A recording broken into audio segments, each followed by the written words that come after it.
vital means of transportation does truly serve the interests of passengers, rail shippers, and consumers all across our nation.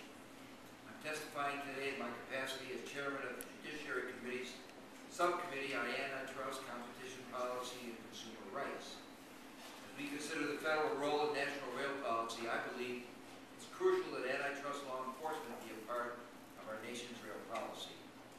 On the Antitrust Subcommittee, we've seen that in industry after industry, vigorous application of our nation's antitrust laws is the best way to eliminate barriers to competition and monopolistic behavior to keep prices low and quality of service high. I raise the importance of antitrust and competition principles because our current federal rail policy does not include enforcement of the antitrust laws in most respects. For decades, freight railroads have been insulated from the normal rules of competition followed by almost all other parts of our economy, and because of an outmoded and unwarranted antitrust exemption.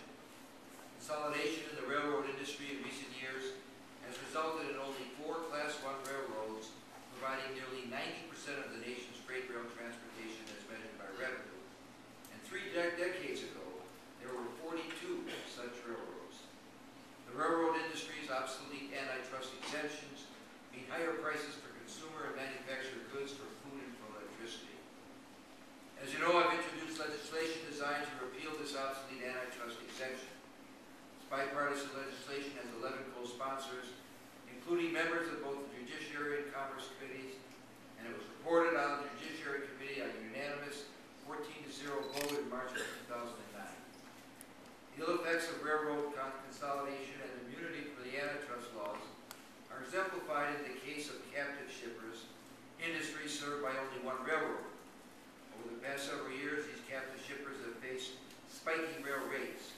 They are often the victims of the monopolistic practices and price gouging by the single railroad that serves them.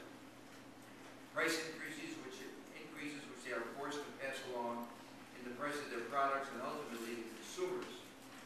In most cases, the ordinary protections of antitrust law are not available to these captive shippers. A recent study by the Consumers Federation of America found that rail shipping rates for captive shippers are $3 billion higher than they would be if the market were competitive.